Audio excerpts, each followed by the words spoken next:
Bismillahirrahmanirrahim.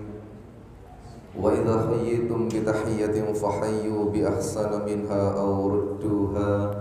Assalamualaikum warahmatullahi wabarakatuh. Alhamdulillahilladzi bi ni'matihi tatimmus shalihat.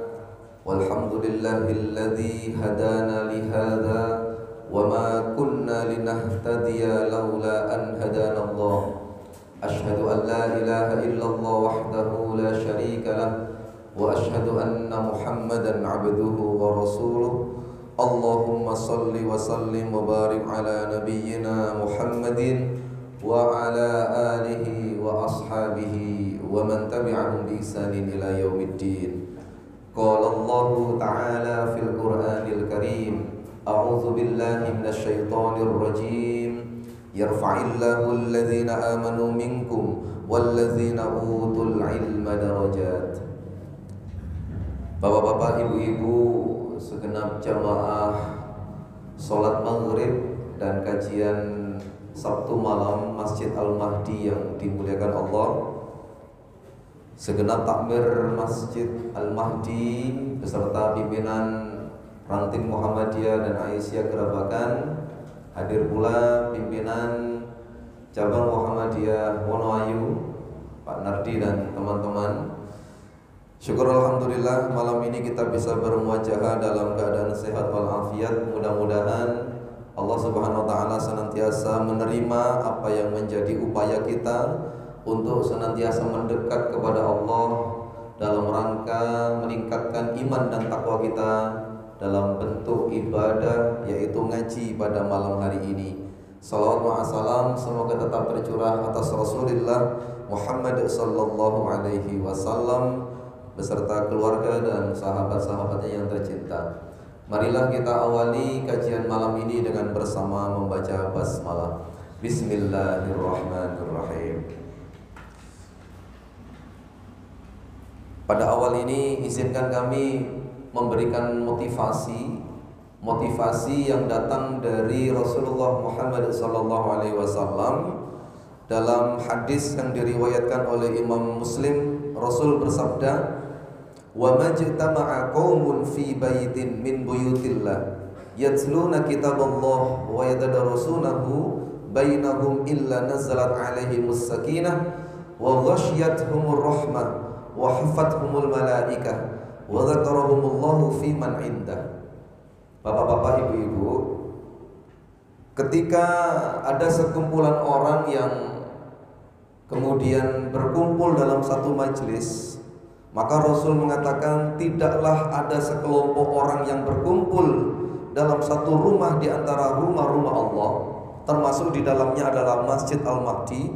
Dan nanti kalau Bapak Ibu berkesempatan untuk menghadiri majelis-majelis taklim dimanapun berada, maka itu adalah rumah di antara rumah-rumah Allah. Lalu apa yang Allah janjikan? Mereka membaca kitab Allah dan belajar bersama di antara mereka, melainkan ketenangan turun kepada mereka. Jadi pada saat ngaji ini, hati kita ini merasa tenang, merasa tentram. Kemudian adalah rahmat meliputi mereka. Allah berikan rahmat. Selain Allah berikan ketenangan, Allah berikan keberkahan hidup dalam orang-orang yang hatinya ini sedang mengaji ataupun sedang mencari ilmu. Kemudian tidak hanya itu, malaikat mengelilingi mereka. Jadi karena malaikat itu adalah makhluk gaib, maka kita tidak bisa melihatnya. Akan tetapi ini adalah sebuah kebenaran bahwa Allah turunkan malaikat untuk mendoakan kita. Lalu yang lebih dahsyat lagi, dan Allah menyebut-nyebut mereka di kalangan para malaikat di hadapannya. Jadi yang disebut-sebut Allah di hadapan para malaikat itu adalah hamba-hamba Allah yang hadir di majelis ilmu. Saking pentingnya kemudian dalam Quran surat Al-Hujurat itu ayat 11, A'udzubillahi minasyaitonirrajim, yarfa'illahu alladhina amanu minkum walladzina utul ilma darajat. Allah akan meninggikan derajat orang-orang yang beriman dan berilmu beberapa derajat di antara kalian. Makanya mengutip kata mutiara itu, Pak, al-alimu kabirun wa in kana hadatsan wal jahilu shaghirun wa in kana syaikhan. Jadi seorang yang berilmu itu akan berada pada posisi yang besar di hadapan manusia. Besar karena ilmunya. Wal jahilu shaghirun wa in kana syaikhan. Sementara orang-orang yang bodoh itu terlihat kecil di hadapan manusia meskipun usianya besar. Nah, artinya di sini mudah-mudahan kita berdoa untuk zuriyah kita itu, Allahumma ja'alna wa auladana min ahlil ilmi wa ahlil khair. Mudah-mudahan niat kita dan seluruh yang hadir ini dari rumah masing-masing ke majelis ini dicatat sebagai catatan amal soleh di sisi Allah Subhanahu wa taala. Amin. Kajian malam ini adalah tentang macam-macam anak dalam perspektif Al-Qur'an. Mengutip Quran surat Al-A'raf 172, A'udzubillahi minasyaitonirrajim. Wa idh akhadha rabbuka min bani adama min zuhurihim dzurriyyatahum wa asyhadahum ala anfusihim alastu bi rabbikum qalu bala syahidana an taqulu yaumal qiyamati inna kunna an hadza ghafilin. Ini bahasa Inggris, Pak. Harusnya yang mengartikan Pak Syifa ini. Bener tahu Pak Syifa nih? Atau Pak Pri? Bahasa Inggris. Sinten sing ahli bahasa Inggris niki? Mas Rizky ini. Nah. Pun sinten Pak Alimun.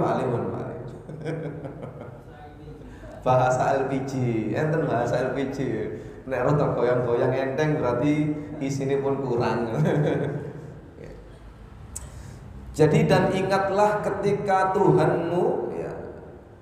Wa id akhadha rabbuka min bani adama min zuhurihim dzurriyyatahum. Dan ingatlah ketika Tuhanmu mengambil persaksian, ya, mengambil persaksian atas Bani Adam min zuhurim dzurriyyatahum.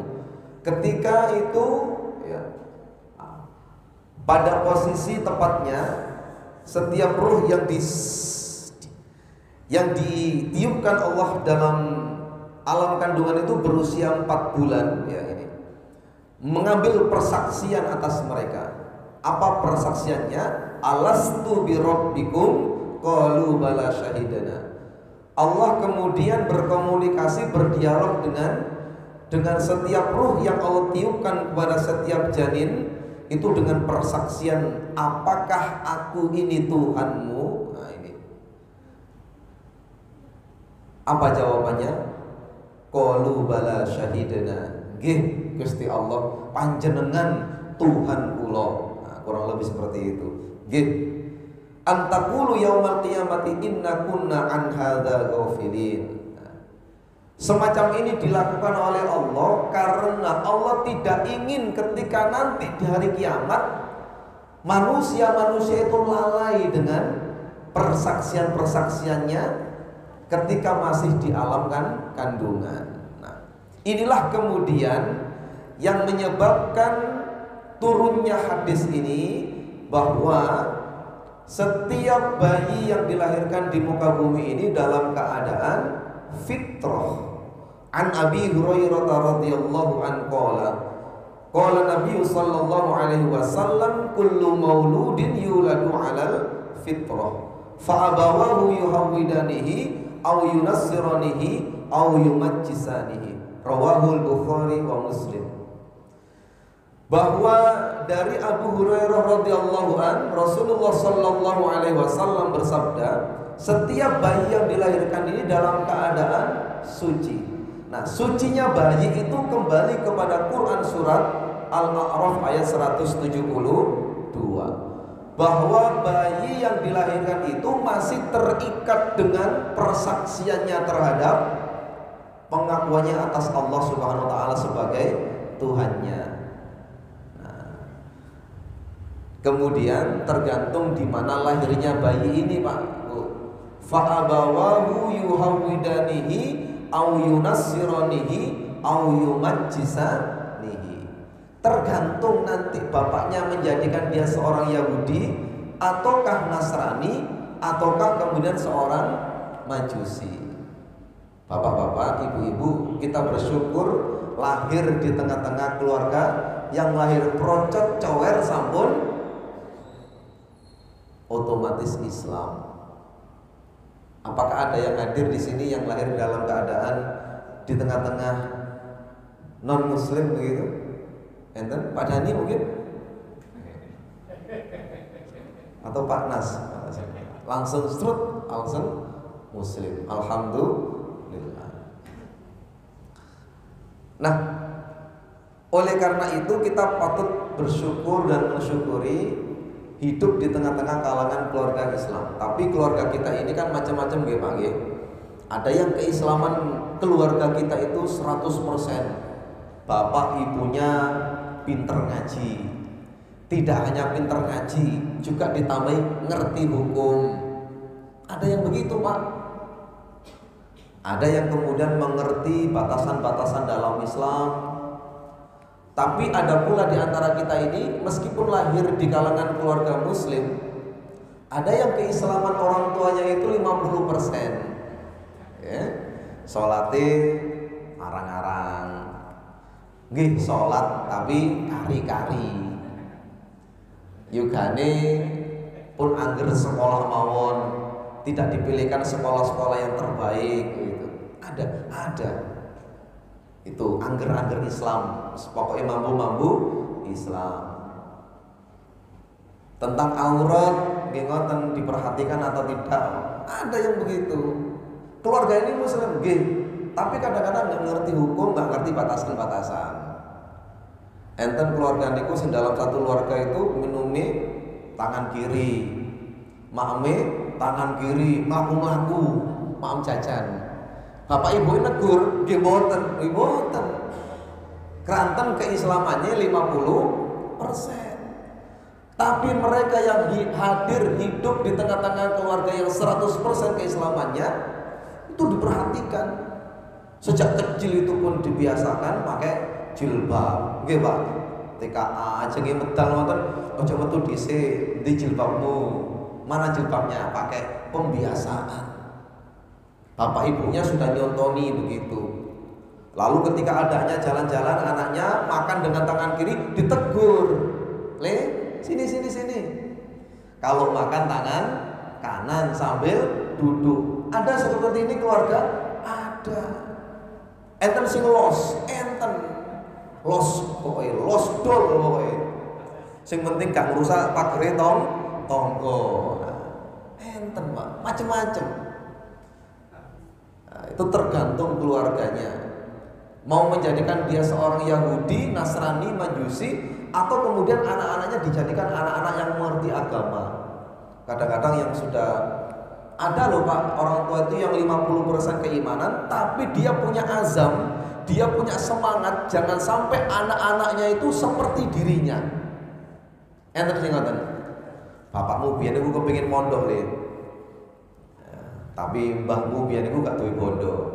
Wis anggere sekolah gimana. Tapi aku saiki semangat. Sampean tak kuliah no, tak sekolah no, tak delekono. Cuman ingin anaknya dia lebih baik daripada bapak dan ibunya. Enten sing ngoten, Pak. Enten. Makanya anak itu dalam perspektif Islam macam-macam akhirnya. Dalam Al-Quran itu setidak-tidaknya ada 4 kriteria anak.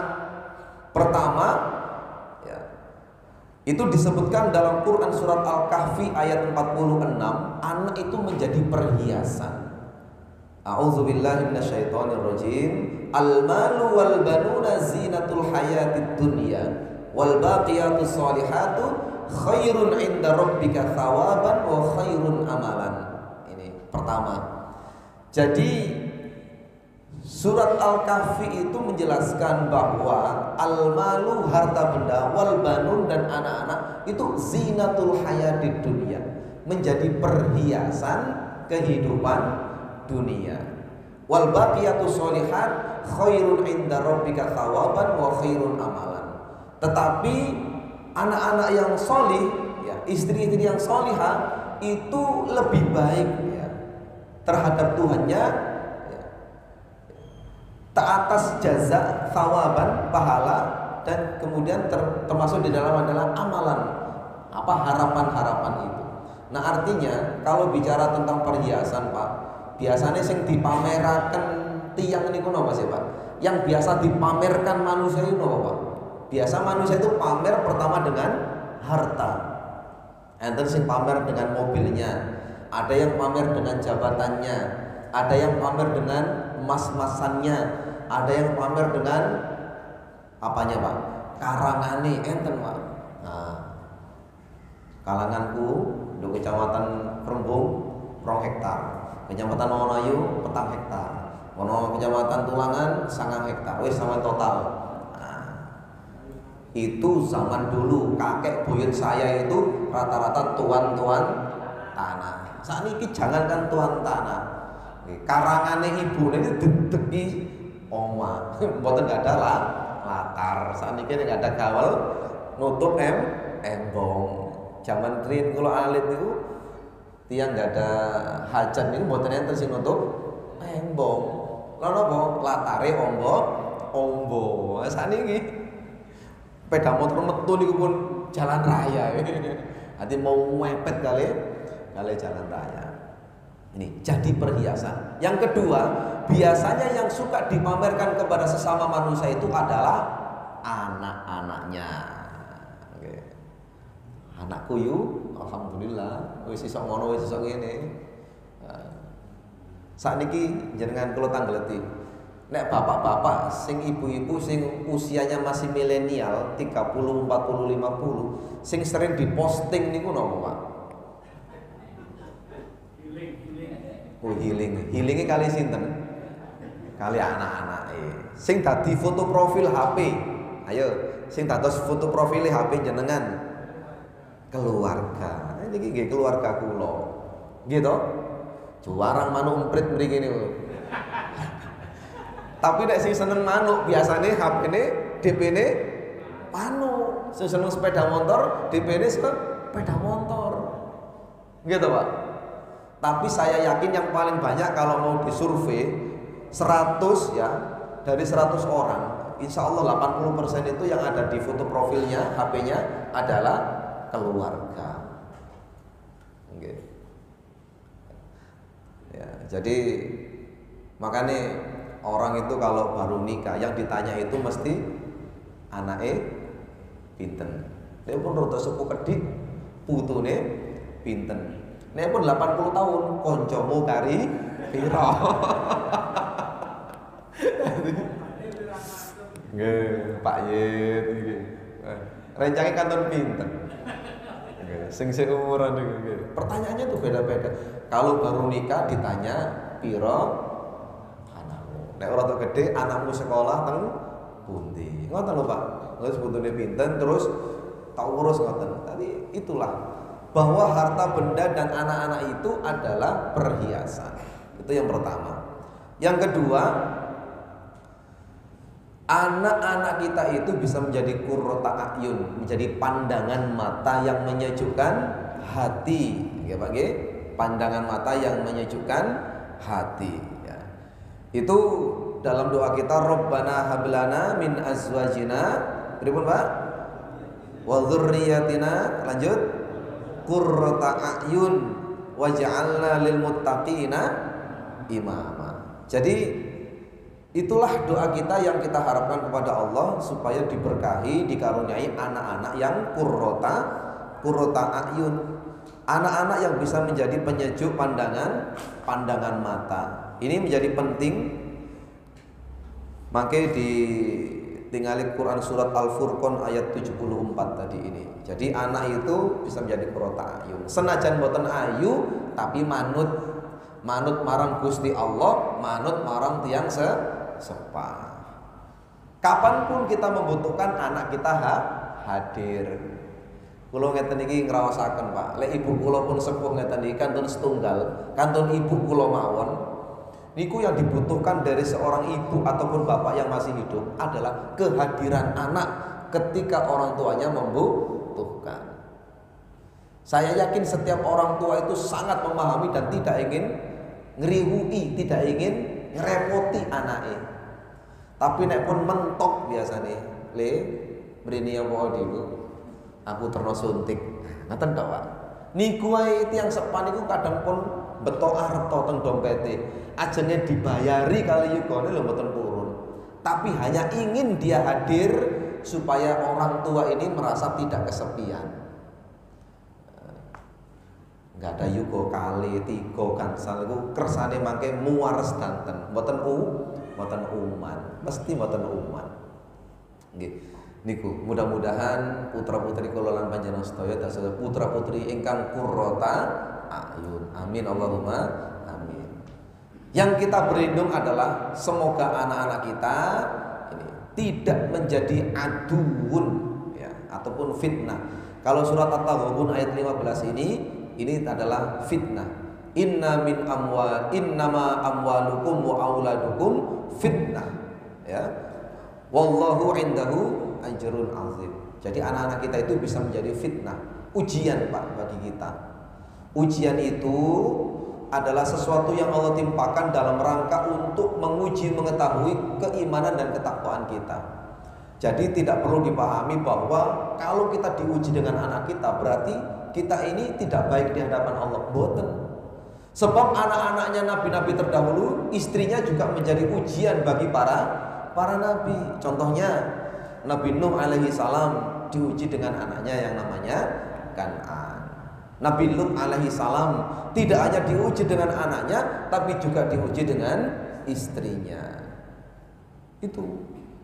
Jadi bapak-bapak, ibu-ibu, kalau kita diuji, mari kita kemudian mendekat kepada Allah, kita cari apa yang menjadi akar permasalahannya.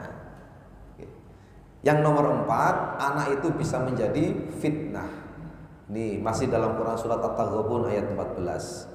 Ya ayyuhalladzina amanu inna min azwajikum wa auladukum aduwwul lakum. Ini menjadi musuh malahan.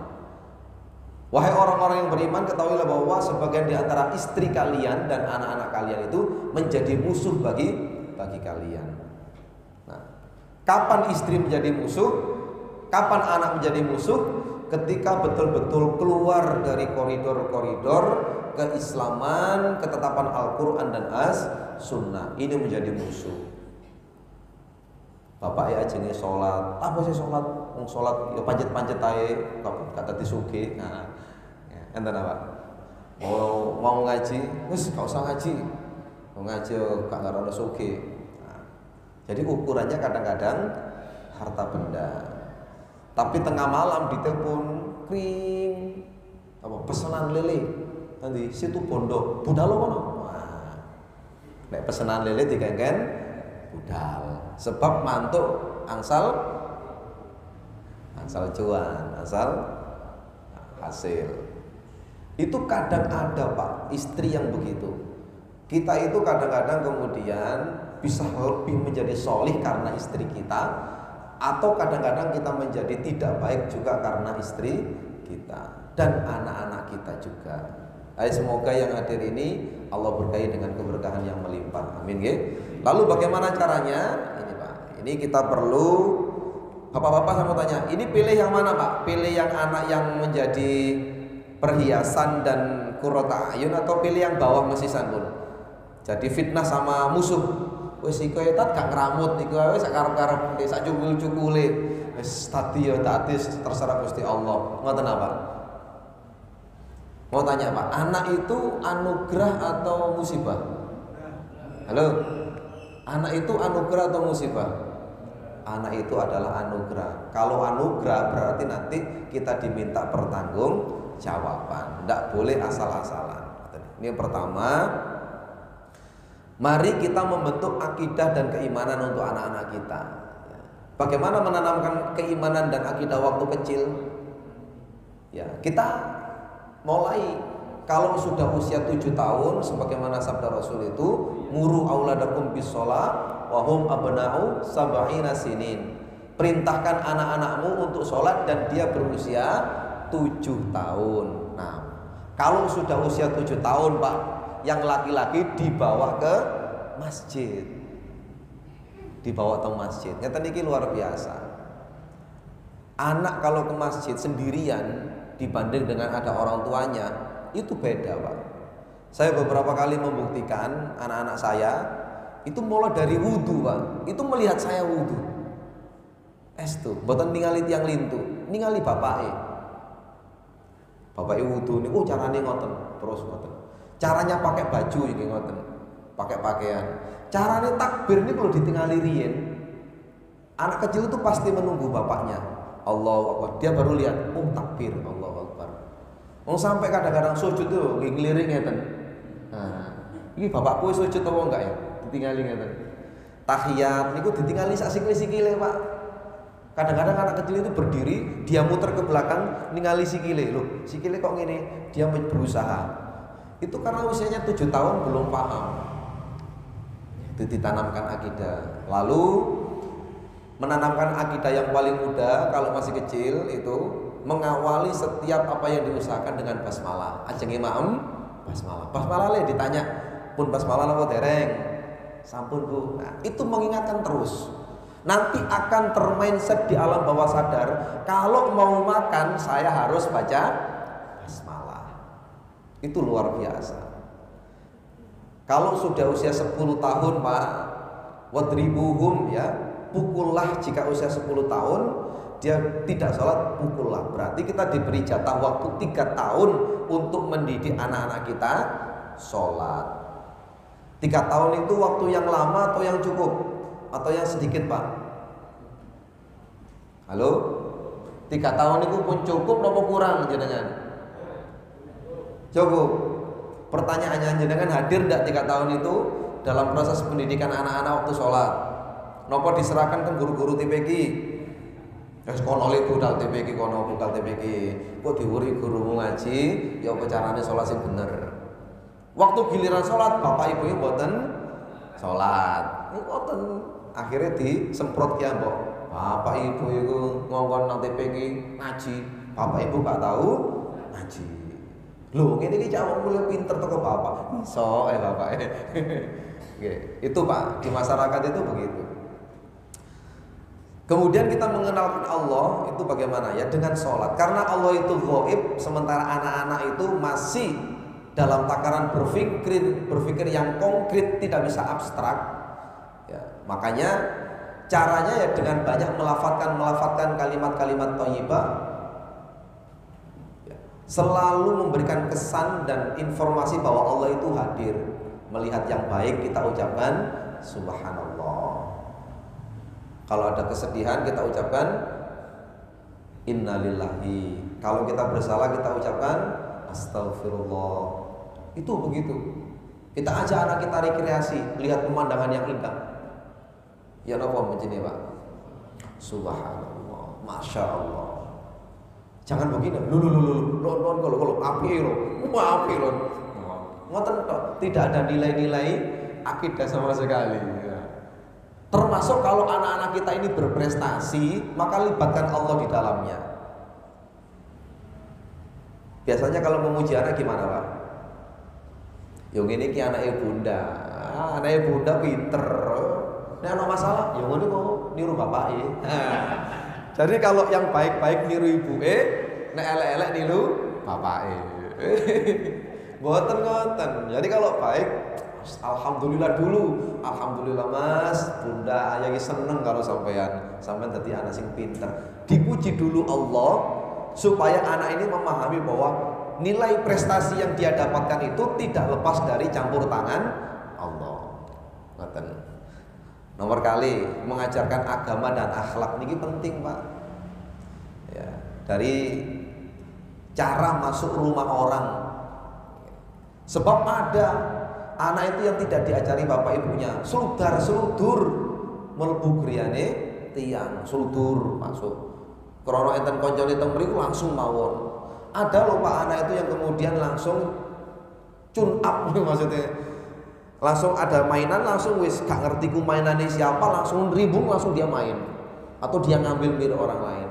Maka anak-anak kita ajari, kalau diberi ucapkan terima kasih. Kalau minta bantuan ucapkan minta tolong. Oke. Kalau dia bersalah ajarkan minta maaf. Ini penting. Ada loh orang yang nggak bisa minta maaf sampai besar. Dia salah, tapi dia ogah untuk memberikan ucapan minta maaf. Makanya kalau ada anak-anak kita bertengkar di rumah, siapa kita lihat subjek yang salah, baik itu adiknya maupun kakaknya, harus minta maaf di depan kita. Ayo minta maaf. Itu kadang-kadang enggak boleh. Ngeten tok mboten angsal, Pak. Kelak ketika nanti dia dewasa, kita tidak pernah ajarkan dia minta maaf. Kalau dia bersalah, mek ngene tok, Pak.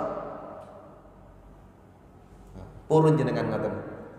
Itu kalau dia punya masalah dengan orang lain. Lah kalau punya masalahnya dengan jenengan. Anak kalau sudah besar punya masalah dengan bapak ibunya, dia pasti tidak akan bisa meminta maaf. Ayo kita ajari, minta maaf, matur nuwun, ngapunten, kata. Ini seperti itu. Terus nomor 3 diajari nomor amanah dan tanggung jawab. Sejak kecil bisa Pak diajari amanah tanggung jawab. Oke. Amanah yang paling ringan apa? Membersihkan, merapikan tempat tidur. Kalau sudah makan mencuci piring sendiri. Saniki enten lari-lari sing diberi tugas kalau sudah makan ya nopo di rumah. Nyuci langsung nopo dikelibrukaken. Dibiarkan. Halo, masuk kecil. Kadang ibuke baik, bundae baik. Wis delen kono ae kok diucuci karo ibu. Ini masalah. Akhirnya terbiasa menjadi raja. Ya, jadi begitu. Jadi harus diajarkan begitu, Pak. Sampai tingkatan apa? Melepas sepatu, melepas sandal aja. Kadang-kadang awur-awuran, ditata dulu. Tanggung jawab amanah. Kalau anak sudah terbiasa tanggung jawab mulai kecil, nanti kalau dia besar, dia akan tumbuh menjadi orang yang amanah dan tanggung jawab. Nah, di sini ada Mas Hamam. Ini pemain bola. Mudah-mudahan jadi pemain bola yang sukses ya. Amin. Itu kalau dia ngiring bola, lalu bolanya diambil lawan, dia harus tanggung jawab dengan cara dikejar sampai dapat. Itu tanggung jawab itu seperti itu. Kemudian limpahkan kasih sayang Bapak Ibu. Jadi jangan merasa apa istilahnya itu jauh dari anak-anak kita. Ya, jadi berikan pujian, sesekali berikan punishment yang sesuai dengan ukurannya. Dimanja terus tidak boleh, dikasar terus juga tidak boleh. Anak-anak kita itu seperti pohon yang baru tumbuh, Pak.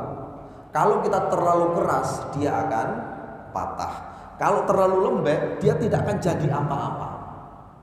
Ya, sekali lagi saya ulang, anak-anak kita tuh ibarat pohon yang baru tumbuh. Kalau terlalu keras, dia akan patah. Tapi kalau terlalu lembek, tidak akan jadi apa-apa. Monggo jenengan bisa yang mana? Itu kasih sayang, ya, kasih sayang, dipuji. Ya. Yang paling enak kasih sayang itu kalau ini masih kecil dirangkul, ini pelukan jenengan itu luar biasa. Tapi ini aja nih meluk jenengan nikurien Pak Alimun dia, mantun kirim LPG langsung dipeluk ngeten nggih. Mayu Faris, mampu deh lah ya.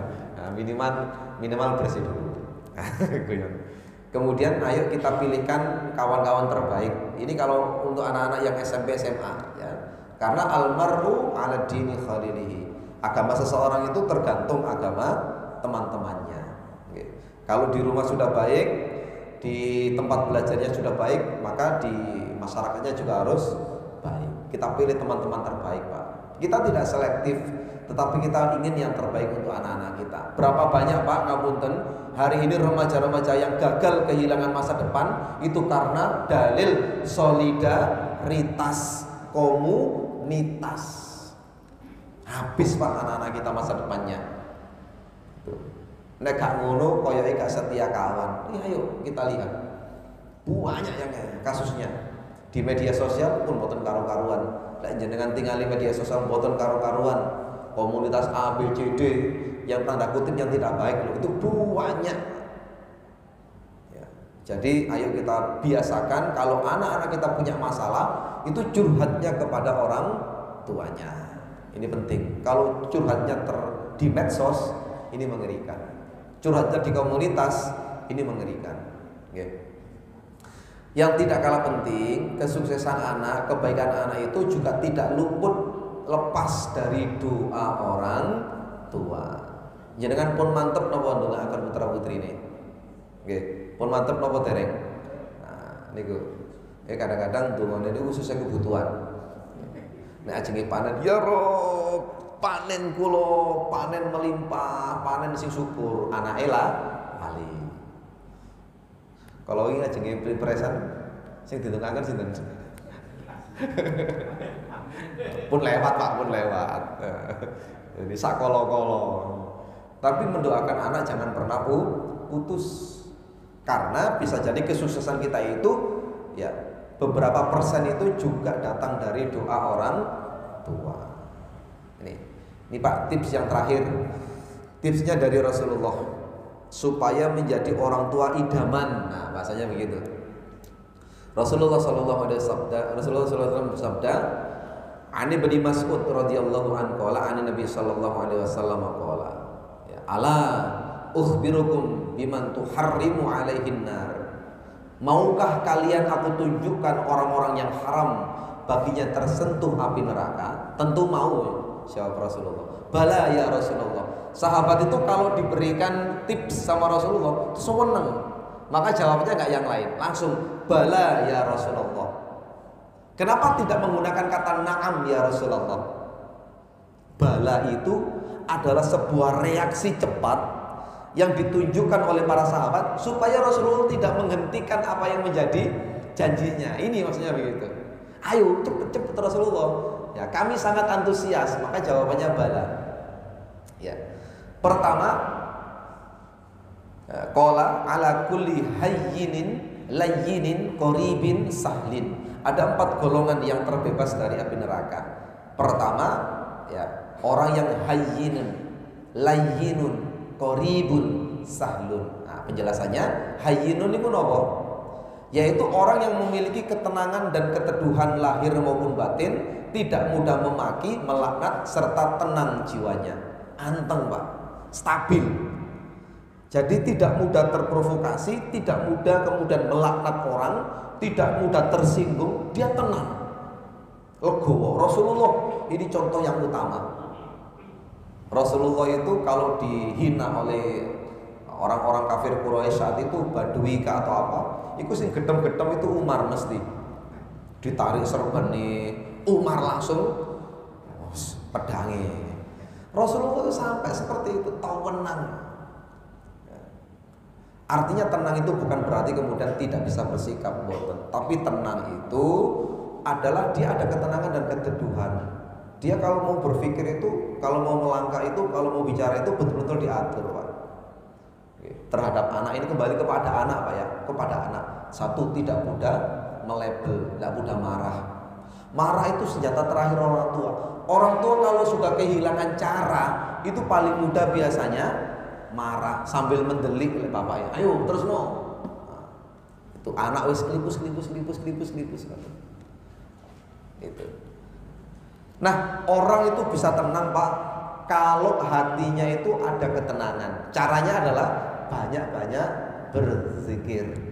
Surat Ar-Ra'd ayat 28. Innalladzina amanu wa tatma'innu qulubuhum bidzikrillah, ala bidzikrillahi tatma'innul qulub. Hatinya berzikir, lisannya berzikir. Nah, ini ingin akan menumbuhkan ketenangan. Semakin sepuh itu semakin tenang biasanya. Jadi tidak gerusak-gerusuk. Beda dengan anak-anak muda. Anak-anak muda itu lagunya Roma Irama itu jelas, Pak, ya. Darah muda, darahnya para remaja. Ya, darah yang berapi-api. Pokoknya tidak bisa nunda besok, kalau sekarang. Itu darah muda. Kalau kita ini kan darah setengah tua. Nah, itu darahnya pun mulai tenang. Ibarat layang-layang itu sudah dapat angin, Pak. Dicancang pun, diikat pun tenang. Ditinggal belanja oke. Kalau masih muda, itu ibarat layang-layang yang belum dapat angin. Muetan, Pak. Kadang digecolin itu katut, Pak ya. Nah, itu masih muda. Yang kedua, layyinun, yaitu orang yang lembut Pak, santun, baik dalam bertutur kata maupun bersikap, tidak kasar, ya, tidak ikuti hawa nafsu, lemah lembut dan selalu menginginkan kebaikan kepada sesama manusia. Tutur katanya lembut. Manggil anak kecil itu kadang-kadang dipanggil Mas, panggil Mbak, panggil Kak, sopan meskipun sama anaknya. Tapi ada orang tua yang kasar Pak. Ayo, kadang itu juga tidak panggil namanya sendiri kok. Kebetulan anaknya lemu ya gitu. Bul. tergantung ukuran tubuhnya. Dut. Kadang-kadang begitu. Itu kan nggak boleh. Jadi tutur katanya lembut kepada dirinya, kepada keluarganya, kepada orang lain. Begitu. Jadi lembut. Terus qorib. Qorib itu apa? Akrab, ramah, mudah diajak bicara. Meskipun belum pernah kenal, tapi kalau orang itu punya jiwa qorib Pak, itu nyerawung itu loh Eco. Gak pernah kenal, ketemu sekali, tapi rasanya sudah pernah ketemu berkali-kali. SKSD, sok dekat. Diajak ngomong ini loh Eco, tutur katanya santun, tidak menyakiti, ya. Jadi tidak tendensius, tidak menekan, tidak cekak-cekak lek ngomong Pak sampun darwis kata lapo. Nah, itu Pak. Jadi ngomongnya enak, diajak bicara enak, murah senyum Pak. Salah satu indikasi orang yang qorib itu murah senyum. Nah, murah senyum. Dijak ngomong enak, kanyeng. Ada orang itu yang diajak ngomong 2 menit itu seperti 2 jam. Tapi ada orang yang diajak ngomong 2 jam itu loh kurang. Ningali ngomong apa dhisik. Ya, tapi intinya orang qorib itu mudah nyerawung, mudah kenal sama orang, bahasa Inggrisnya grapyak. Nggih Pak nggih. Nah, bahasa Inggrisnya grapyak, supel. Nah, luwes sama orang enak. Yang terakhir Pak, ini penting. Sahlun. Orang yang tidak mempersulit sesuatu, selalu ada cara untuk menyelesaikan setiap masalah. Enten mawon cara untuk memudahkan itu. Bukan gampang no Pak, tapi memudahkan. Beda nggih, gampang no kali memudahkan itu beda. Tiang ini ku mboten ruwet Mas saya. Urusan ABCD ini sakjane gampang, kadang dikerut. Motone nek iso ruwet lapo gampang. Jadi prinsip motonya itu nek iso ruwet lapor digawe gampang. Artinya ada sesuatu yang dibulet-bulet no. Tapi ada yang kemudian punya moto lek iso gampang lapor ruwet. Rapat niku kadang-kadang jenengan tingali Pak. Rapat niku. Enten tiyang niku sing sahlun, memudahkan. Intinya tuh solusi.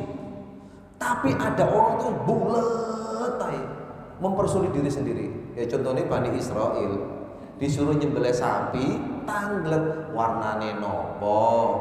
Nggih, iki sing wis yang masih perawan atau yang sudah mana, atau loh, yang bisa dipakai membaca sawah atau tidak. Akhirnya dia kelilit sendiri dengan kesulitan-kesulitan pertanyaannya. Nih loh.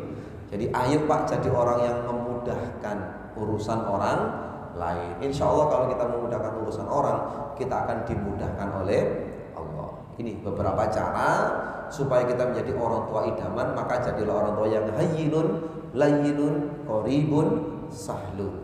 Insya Allah dengan begitu anak-anak kita menjadi anak-anak yang dekat dengan kita, tidak menjadi orang asing di dalam rumah sendiri.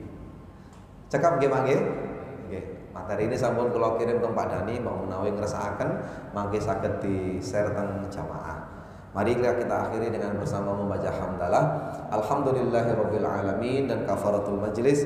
Subhanakallahumma wa bihamdika asyhadu an la ilaha illa anta astaghfiruka wa atubu ilaik. Nasrun minallah wa fathun qarib wa basyiril mu'minin. Wassalamualaikum warahmatullahi wabarakatuh.